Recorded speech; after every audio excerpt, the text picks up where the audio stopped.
Hello everyone, my name is Dan Armstrong. I'm the Corporate Communications Specialist at Covenant Eyes, and welcome to our Facebook Live segment this week. And we're so thrilled to have Catherine Etherington on our segment today. Catherine is Head of Spouse and Partner Development at the Naked Truth Project. You can visit that site by going to thenakedtruthproject.com. Our most recent Facebook Live segment also featured Ian Henderson, who also is part of the Naked Truth Project as well in the United Kingdom. Catherine has become a recovery coach after finding out about her husband's secret pornography use. She gives support and guidance for those seeking those and for their futures who have been impacted. She's a certified professional life coach. In fact, she's added training with the American Association of Sex Addiction Specialists and the Association of Partners of Sex Addicts Trauma Specialists, making her the only coach with this kind of training in the United Kingdom, and many of her clients are from the United States as well. Catherine, it's a pleasure to have you here today. Yeah, it's great to be with you, Dan. I wanted to ask you first off, how does discovering pornographic use impact the partner in a relationship? And maybe you can touch a little bit on your story with your husband and then talk a little bit about how that is impacted from the partner's perspective.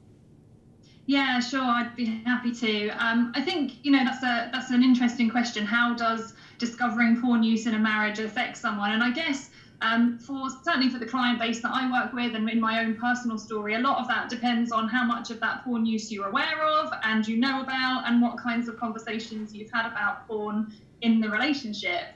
So for me, with my relationship with my current husband, I'd actually already had a relationship where porn use and sexual behavior had been a huge issue, and I'd been really damaged by some of that behavior. And so when I married my Christian husband, we'd had those conversations about how acceptable that stuff was going to be for us in our relationship. And so finding out that it was still an issue, even though I'd been clear that that wasn't something that I could tolerate from a personal perspective, was really, really damaging and really kind of left some wounding in me. And I guess what that presents for most women who are in that situation where they're dealing with secretive pornography use and other sexual behaviors is that it is really difficult to cope with, actually, and it really shakes your sense of what this relationship is, what you thought it was, and what the truth is. And so often women tell me that the fact that it was a secret, that it was dishonest, maybe it's been denied in the past, some of those things are the most difficult things in terms of coming to terms with this new reality. I'm wondering, with this situation, is it something that you encourage women who have either just discovered this or maybe are further down the road and maybe they've have already dealt with this with their husband, they've talked it through, they're on an ongoing healing type of situation? Do you recommend for them to have some kind of conversation about this somewhat periodically just so they can check in? Because I can see oftentimes prior to marriage, maybe most have not had a conversation about pornography, but if they had, it's just, hey, future husband, have you ever struggled with this? If he says no, or hey, I'm over it, then that's where the conversation ends. Do you think it's important to have that kind of conversation going because this is such a big topic? Oh, for sure. Yeah. I mean, when you look at the statistics around the use of pornography amongst the male population, you can see quite clearly that at some point for most women, this is going to be something that they come into contact with. I think you touched on something really interesting there, though, Dan, which is that most guys, if you ask them, will either downplay their pornography use or they will deny it altogether. And so, often when this does come up in a relationship, it's a real shock because they've maybe had some conversation about that. They've been given some sense of security and safety. And so it's really damaging the secretive nature of it. But certainly for couples in recovery, the idea of a regular check-in, to make sure that the partner has a sense of reality and safety within the relationship is really and fundamentally important, actually, to make sure that she is living in reality. Because another big part of this is the fact that she feels like she's living a lie, or that she's been living a lie. And the longer that lie has been going on for, the more problematic it is for her to come to terms with. As she looks back, she looks at the wedding photographs, she looks at the honeymoon photographs, she looks at all those special memories and milestones of her married life and wonders what was going on when those photographs were taken. They were all different now. And so, yeah, periodic check-ins. I would say actually regular check-ins are necessary for couples in recovery together to make sure that everybody has an opportunity to be honest, and that the partner gets some ability to reorient into the new reality and know whether she's safe. It's interesting for us men, I think that oftentimes we, as bad as we are at communicating sometimes, we can answer something, and mostly truthfully, but try to save face at the same time, where if a woman were to ask, have you ever struggled with pornography, or do you struggle with pornography, the answer is probably, well, I did in the past, which is probably true, and they'll say, if it's going on right now, well, it's not very much right now. So I think we often justify even the past, but we don't address the present and the future. So those conversations of, well, what are you doing right now to safeguard yourself? If you were to start struggling with this, how comfortable are you to coming to me as a partner to talk about this? Do you find those things helpful? Yeah, absolutely. And when you consider the level of shame that's involved with kind of problematic porn use or addictive porn use, it stands to reason that they don't want to confess to the person that they are most scared of losing. And you hear that a lot from addicts who are trying to recover, that they are, they're scared that she's going to leave if she knows the truth. And so clearly there's a problematic dynamic there. And so I would absolutely advocate for having those conversations clearly and honestly, and laying out your own personal boundaries around that stuff as part of marriage preparation. And certainly in that respect, I would say the Christian church has a little bit of a lead on, because most non-Christian couples aren't really having that conversation, because porn is so normalized in society that actually for a partner to even ask is perceived as somehow weird or frigid or unusual nowadays. So I think it's a really healthy thing to discuss all aspects of your sexuality as you decide what your sex life and what your sex expression and what your emotional intimacy and all that stuff is going to look like as a married couple. I find in some instances, I've talked to youth pastors who have said that, or maybe pastors of groups of singles who will say that some of the pornography that gets revealed to mostly the female in the relationship is the husband. Let's say they're maybe 2-3 weeks out of their marriage. The husband will say, well, here's what I want to do, or here's what I had in mind. Let's look at this together. And then all of a sudden, the woman freaks out or is like, wait a minute, I didn't realize this was. And then they feel like they're too far down the tracks. They still have to get married, and now they have to deal with this. So I think oftentimes that presents an interesting situation, and just I think doubles down on the idea that we need to be having these conversations well before a few weeks, a few months before the wedding, so that everyone knows with eyes wide open what to expect here.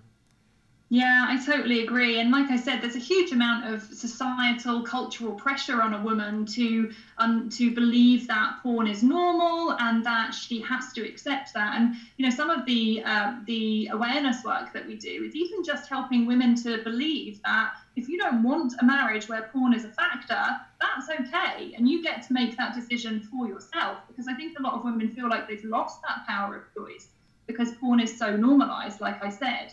So, even just that conversation is a really helpful one to have.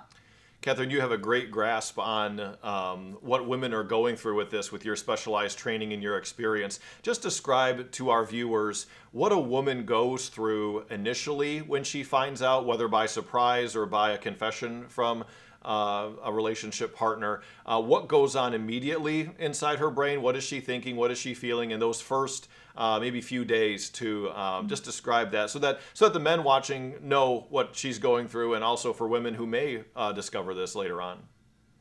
Yeah, I think it's really important that we talk about how that feels, because the most common kind of refrain that I hear from women who are going through that early stage is that I feel crazy. I feel like I'm losing my mind. And it's not until maybe they get into a support group or they talk to somebody else who's experienced that they realize that's really normal, actually. That your abnormal response is normal because you're in an abnormal situation, right? So that crisis phase is very overwhelming for a woman often, as she will suffer with intrusive thoughts. So maybe she caught him doing something. That image is going to be burned into her consciousness for a really long time, and she's going to not want to be thinking about it, and it's going to be popping into her head, and she's going to be angry, or she's going to be sad, she's going to cry a lot, she might not sleep well, you know, she might overeat, or she might not eat at all. So there are, you know, varying degrees and varying symptoms, but often the impact is very significant.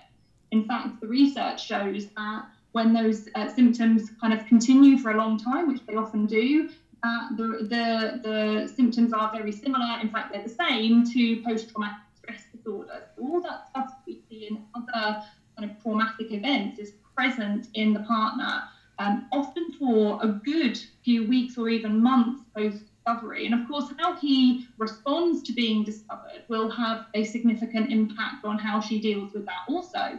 Because not everybody who has been using porn in secret likes to be found out, you know, and so depending on whether he's humble and apologetic, or whether he is defensive and dishonest and deceitful and deceptive and all of those other things that sometimes you can see happen, that has a real factor in terms of how she deals with that also.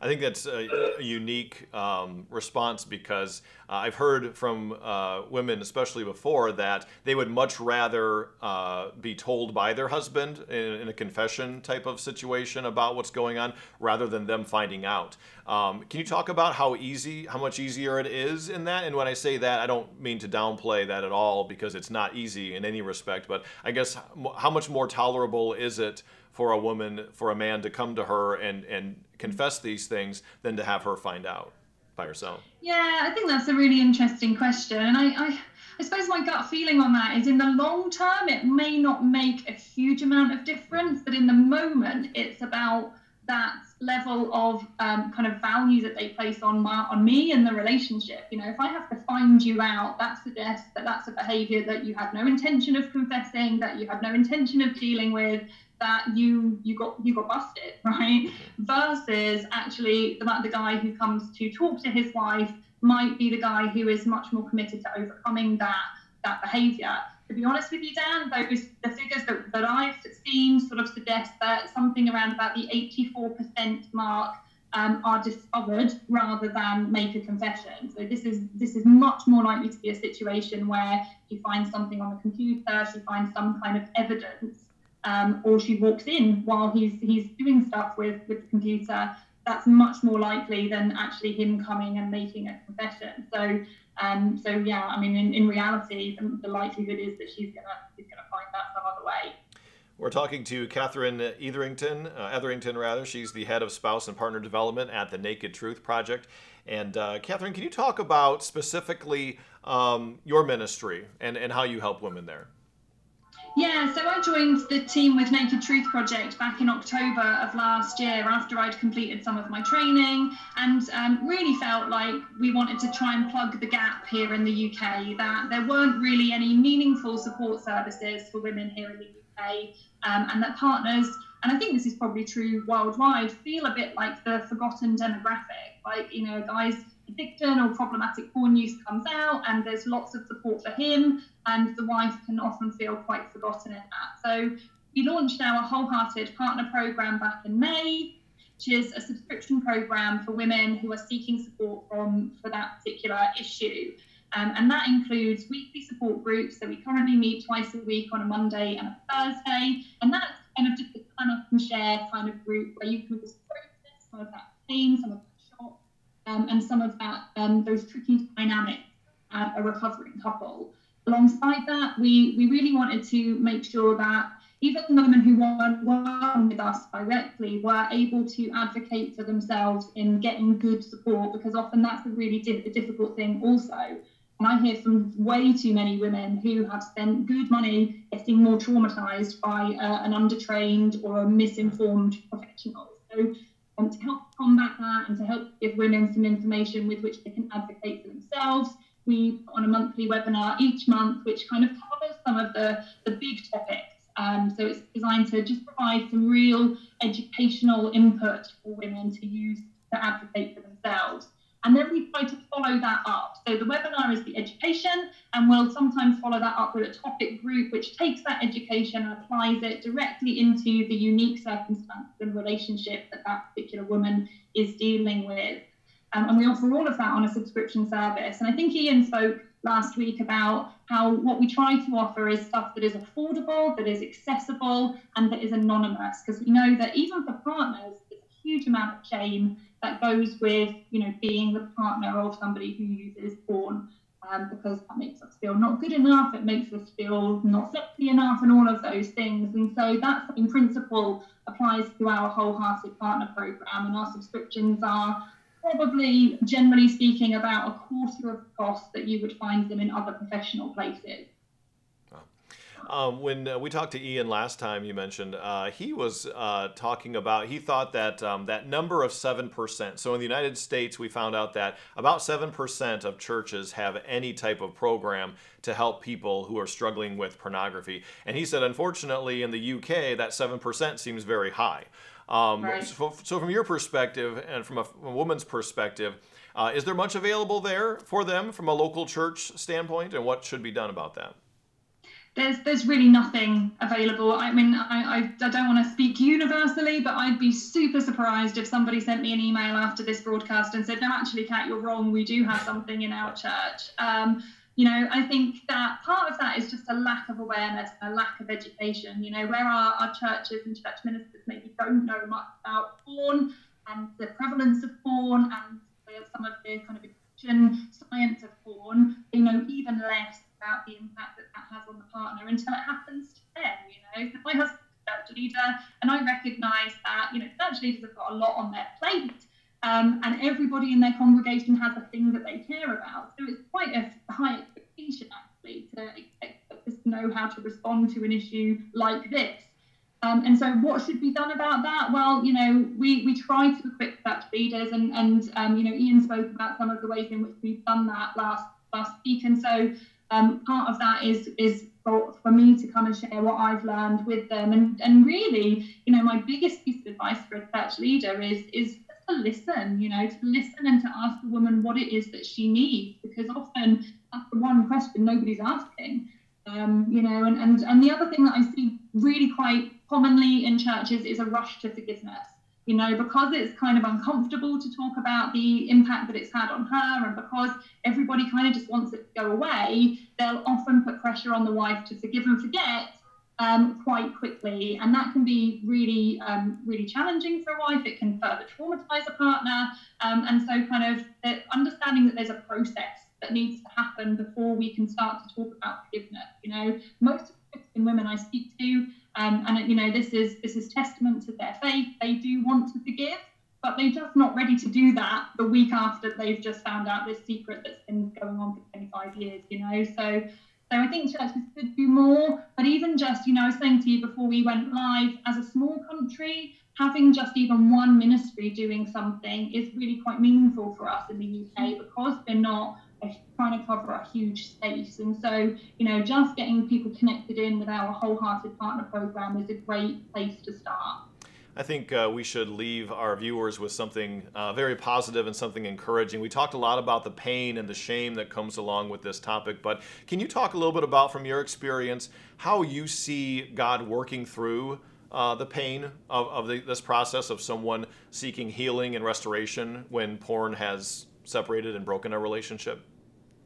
Yeah, and I'm glad that we get to finish on that slightly more positive note, because there is there are some beautiful stories of redemption and of healing and of restoration happening. And also, I think, you know, what the church is recognizing is that they have something to offer into this arena, you know, and certainly the partners that I talk to who are maybe kind of just exploring their Christianity or their faith in general, or spirituality even for the first time, are kind of coming up against Christians and finding out that, you know, God has something to say about the sanctity of marriage and the holiness of marriage and what our expectations should be of marriage. And that's really refreshing for a partner who isn't keen on the porn use that's happening in her relationship, but is getting messages from culture and society that that's her problem. You know, so actually we have seen a number of partners who have taken steps into faith for the very first time, as they've kind of come up against a God who really does care about how they feel about this issue in their marriage. So at one of our most recent conferences, we had a couple of people for the very first time encounter Jesus in a really meaningful way. And we, to be honest, we didn't really expect that would be the outcome of some of the work that we've been doing. So that's a really beautiful thing. And to see that couple now start to grow in not only just in their relationship, but also in their relationship with God has been a huge, huge blessing to us. So I think the church really does have something to offer to users and specifically to partners based on some of our ideals around marriage. Again, a great way to contact Catherine is go to thenakedtruthproject.com. We'll also have that linked in the comments section here. Catherine, thank you so much for your time today. God bless you, and we hope to see you soon. Thank you for having me.